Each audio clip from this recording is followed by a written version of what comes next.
quando eu olho, desde o começo, quando eu me converti, eu olhei para o profeta Daniel e fiquei profundamente impactado assim com ele. E porque ele sempre foi um profeta à frente do tempo dele. Ele era nobre e desde o início, quando ele é levado cativo, ele tinha todos os motivos para ser um rebelde, para ser, mas ele decide não se contaminar.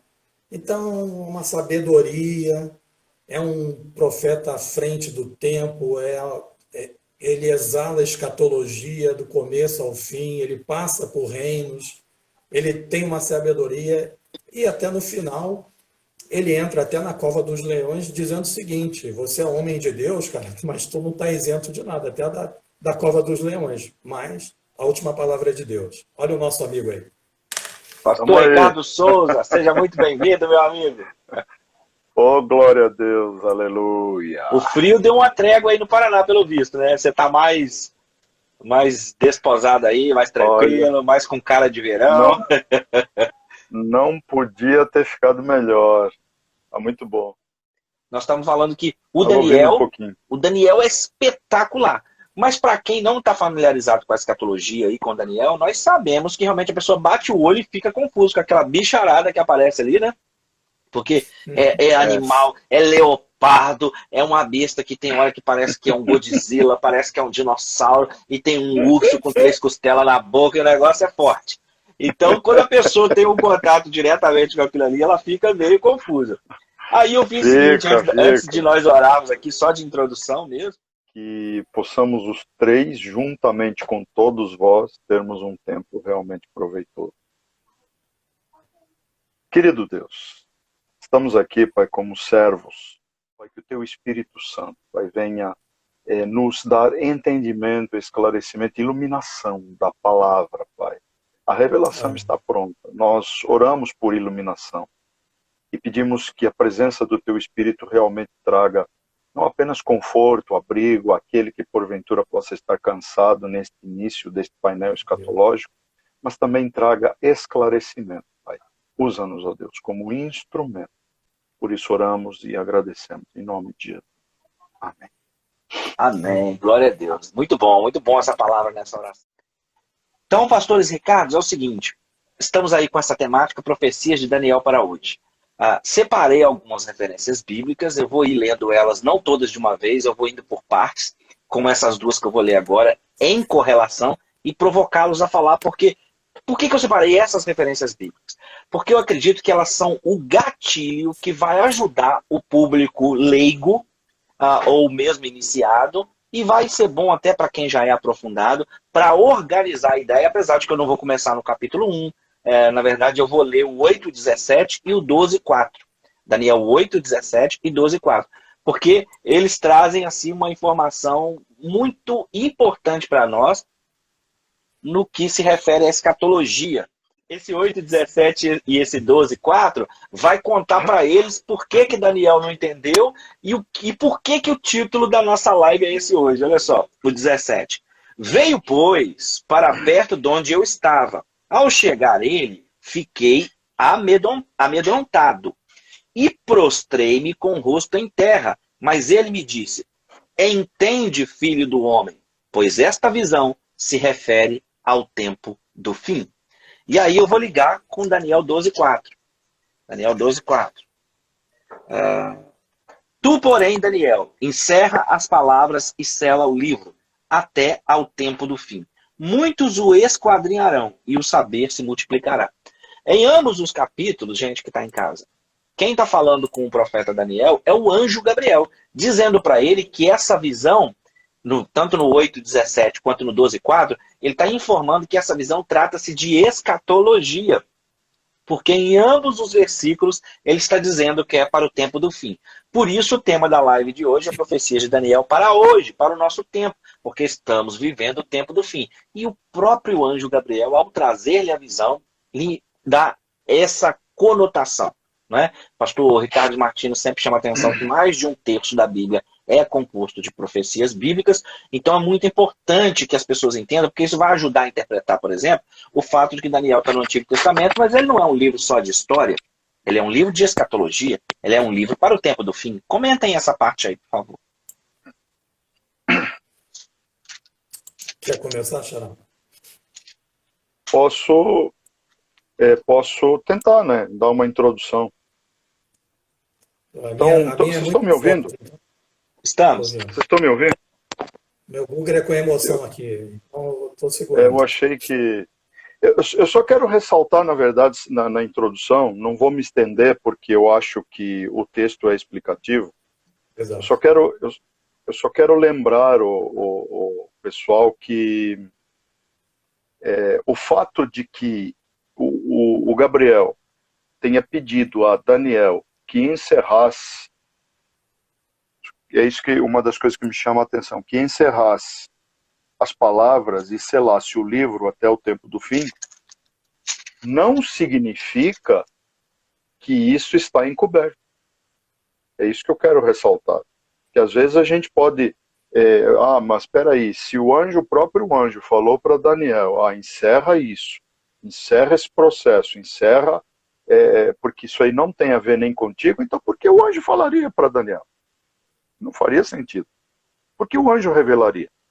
O que ele deixou claro é o seguinte: a explicação existe, porém, ele deixa claro que não seria algo concernente ao tempo do Daniel, e sim a um tempo futuro. Então, o Gabriel, aliás, como sempre ele fez, né, como mensageiro direto do trono de Deus aqui para a Terra, ele nunca deixou ninguém sem explicação.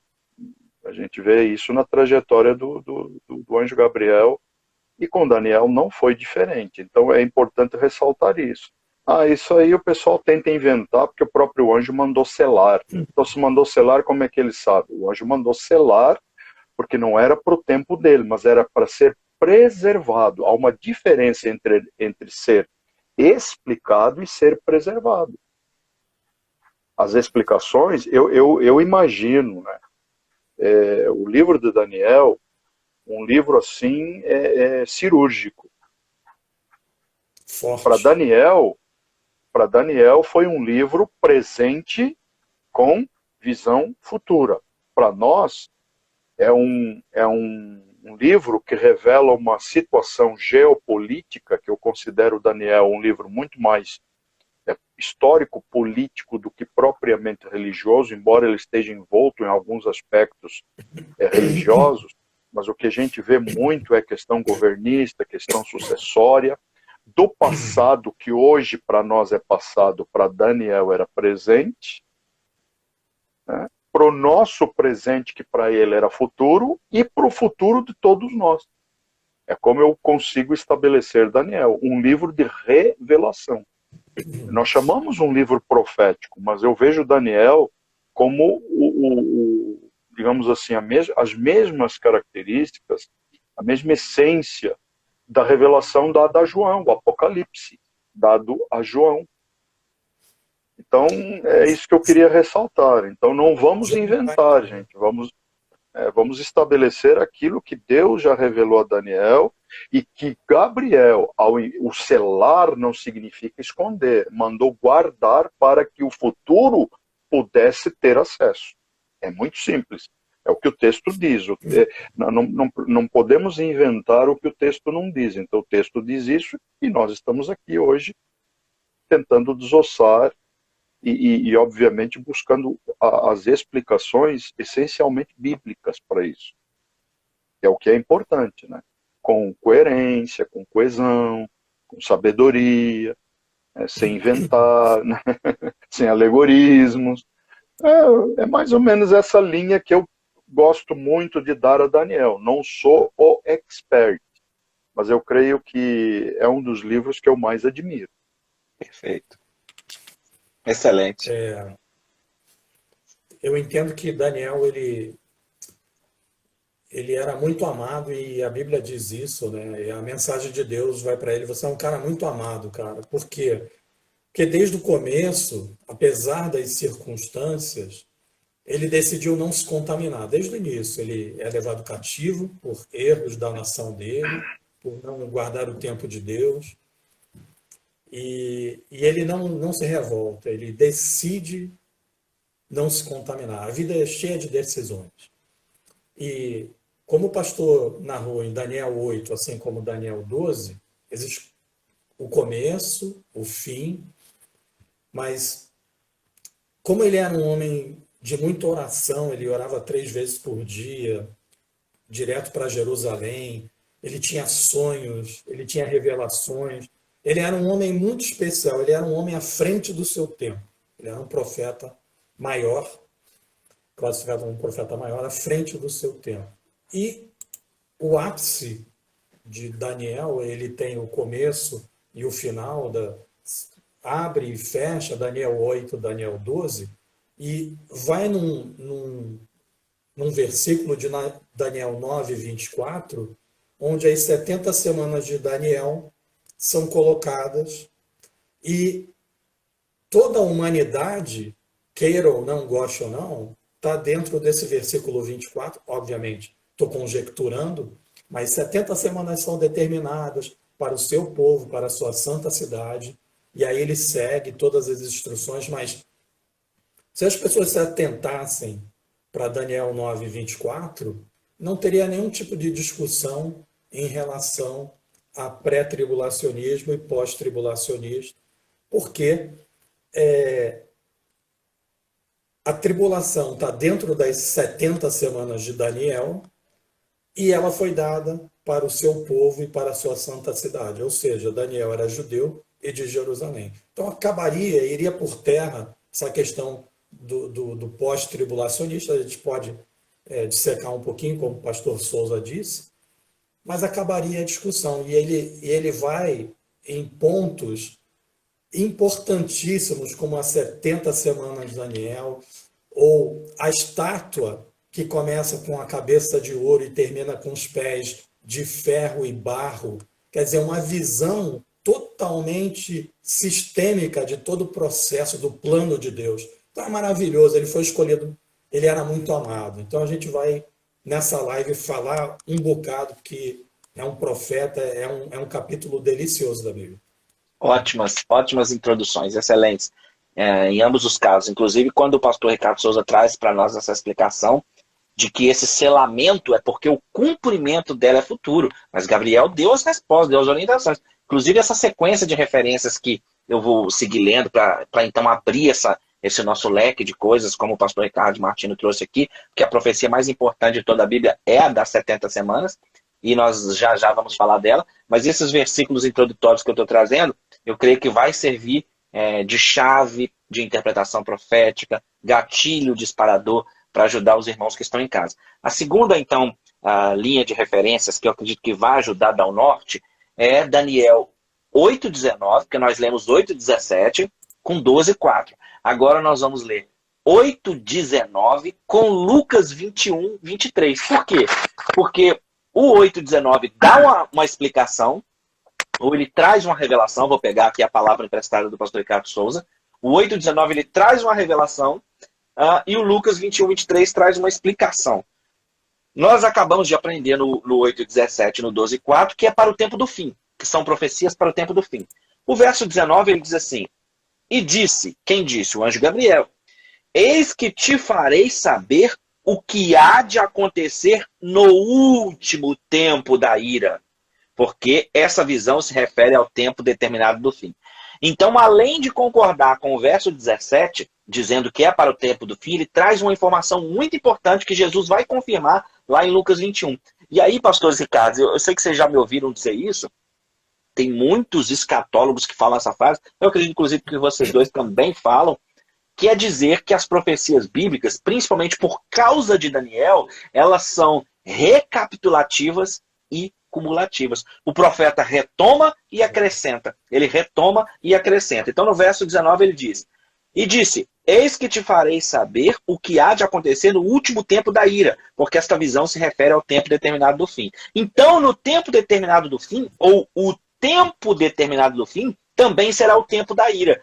Pegando o gancho nas palavras do Di Martino, que ele disse agora, isso aqui, as profecias de Daniel, vão ajudando a mostrar para a gente que não é possível haver, a dúvida até há, mas que se lido as escrituras, não haverá dúvida de que o arrebatamento é pré-tribulação, que ele é antes da ira, porque a ira se refere à tribulação, que ele acabou de falar no verso 19. eis que te farei saber o que há de acontecer no último tempo da ira, porque essa visão se refere ao tempo determinado do fim.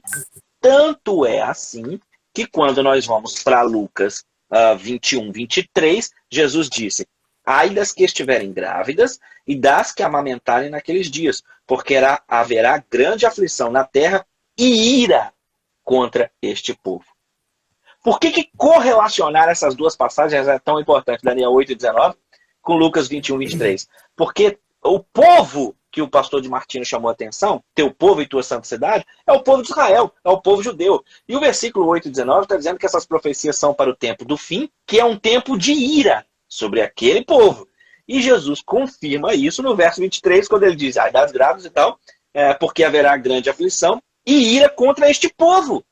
Então olha Jesus concordando que o discurso da tribulação, o discurso do seu sermão de Lucas 21, que é paralelo a Mateus 24, que em Mateus 24 ele está mandando ler o profeta Daniel, não é isso? Mateus 24:15 ele diz, quem lê o que o profeta disse, o profeta Daniel disse, quem lê que entenda.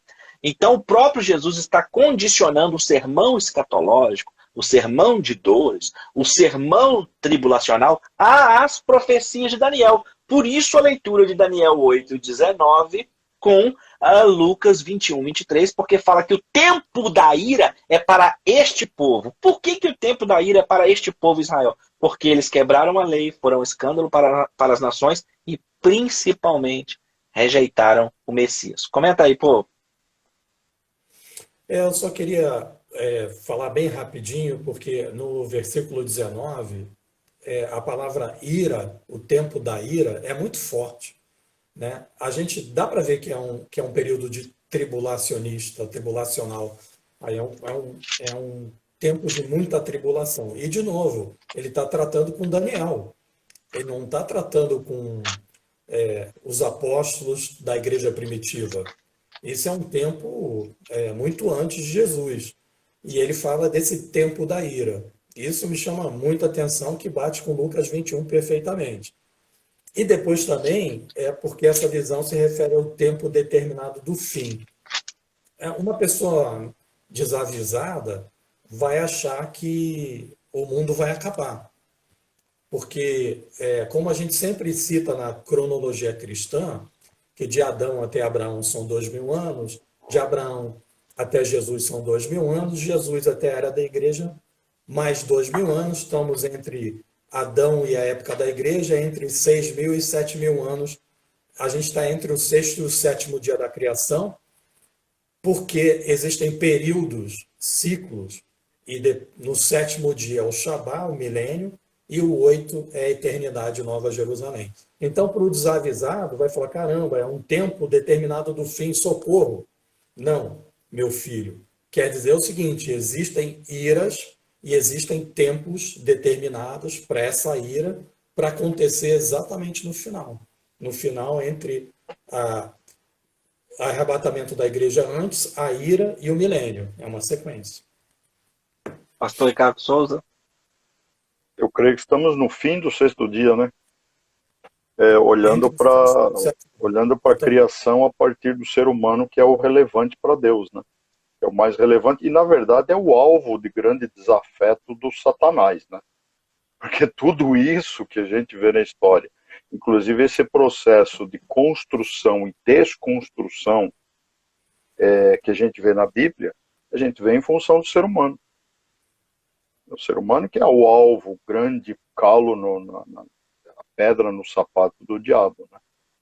É exatamente Sim. O ser humano. O ser humano que adora a Deus, que ele quer adoração. O ser humano que Deus criou, quando na verdade deu para ele, no coração dele, Deus deu mais relevância ao ser humano do que a eles.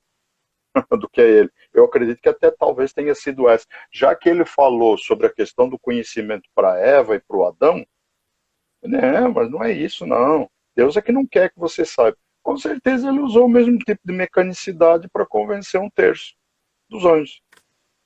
Sim. Um terço dos anjos. Veja só, quem nós somos para o nosso Deus, para o Criador. Ele nos jogou para escanteio.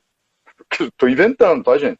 Eu só estou inventando, a Bíblia não diz isso. Mas a gente imagina que dentro do perfil do coração do diabo, Isso aí é uma coisa extremamente plausível. Já visto que ele fez o que fez com o homem no Éden, com os anjos para convencer um terço, ele deve ter usado a mesma mecânica. Então, nós seres humanos, principalmente nós, os cristãos, os judeus, aqueles que amam, que adoram a Deus, somos os piores. Nós somos os piores. Esses que ele precisa tirar do caminho do Senhor. Eu só quero trazer à tona uma coisa que faz eco com aquilo que o Xará falou, que o pastor Rodrigo também citou de Lucas 21. Eu vejo um contexto imediato envolvido ali no texto de Lucas 21, entre os versículos 21 e o 24, embora o pastor Rodrigo tenha citado 23. Mas há uma outra prova ali de que o Martino, eu, o Rodrigo e aqueles que acreditam que esse sermão e que esse tempo é específico, assim como quem ouve a mensagem inicialmente era um judeu puro, para quem o Senhor fala a mensagem no futuro, é também para aqueles que, embora discípulos e que breve se tornariam as principais colunas da igreja, eles também eram judeus. É importante isso. E como judeus, eles tinham um papel relevante e fundamental de alertar o seu povo, tirá-los do tempo da ira. E a prova está ali. Então, os que estiverem na Judeia, não está falando dos... Embora os reflexos sejam mundiais, não está falando dos que estiverem em Campina. Não está falando dos que estiverem em Juiz de Fora. Nem em Ponta Grossa. Nem em Sydney, na Austrália. Nem em Portugal, nem na Espanha. Está falando dos que estiverem na Judeia. Ora, eu sei que Jerusalém está sendo pisoteada pelos gentios desde o topo da cabeça da estátua infame do Nabucodonosor, que de sonho se tornou depois um objeto de adoração, que ele fez questão. Mas ali a gente vê o início do tempo dos gentios. O tempo dos gentios, sem dúvida nenhuma, que não sei vocês, mas a minha percepção, ele inicia exatamente no topo, que é a Babilônia. E a Babilônia, gente, há reflexos dela até aos dias de hoje. Não é à toa que ela é resgatada lá no Apocalipse. Sim, então é só uma percepção minha para trazer à tona o vínculo desse tempo de ira com certas especificidades em relação ao povo de Israel, em relação àqueles discípulos que, mesmo sendo discípulos e que viriam a ser as colunas do cristianismo, eles eram judeus. E como judeus, eles eram profundos conhecedores tanto da lei quanto dos profetas e do profeta maior que era Cristo, além de ser o autor da palavra de Deus. Então eles usariam isso em favor deles para evangelizar o seu povo. Eu penso que são instruções claríssimas. Para que a fuga não aconteça no sábado, ou seja, uma referência para os judeus. Ótimo. Então, dentro dessa linha, esse gatilho para o pessoal que nos ouve, ele é importante, porque o pós-tribulacionista, por exemplo, ele argumenta que a ira é algo depois da tribulação. Por isso eu provoquei com essas duas, antes de citar aqui uma profecia que vai se cumprir nos nossos dias, que agora nós vamos começar a entrar diretamente nisso, esses dois blocos de referências que eu cito inicialmente, Daniel 8:17, com Daniel 12:4, para falar que é escatologia, dizendo que é para o tempo do fim. Depois, nosso segundo bloco de referências bíblicas, que é o Daniel 8:19 com Lucas 21:23, para mostrar que esse tempo escatológico é o tempo da ira. Não é? E que a igreja, de acordo com o que nós já falamos em outras lives, vai ser livre da ira. 1 Tessalonicenses 1:9 e 10. Então, o Daniel, conforme disse o de Martino aí de introdução, o Daniel é um profeta que vai ajudar a tirar completamente a dúvida a respeito do pré-tribulacionismo. A igreja não passará pela tribulação porque ela é a ira, e a ira é sobre este povo Israel porque rejeitou o Messias. Por isso eu disse que esses dois blocos de referências bíblicas iniciais, eles serviriam de gatilho, de chave de interpretação, porque quando a pessoa se atenta para isso, pronto. Então começou a abrir. Então é profecia para o tempo do fim. Esse tempo do fim é o tempo da ira. E a igreja não passará pela ira, porque para este povo, show, perfeito. Aí, eu queria agora passar a uma referência bíblica que está para se cumprir nos nossos dias, uma profecia bíblica que está para se cumprir nos nossos dias. Ela está contida dentro de 3 versículos de Daniel e ela é repetida por João no capítulo 17 de Apocalipse. Então eu vou ler tanto Daniel quanto Apocalipse e largar aí, levantar a bola para vocês dois cortarem na rede.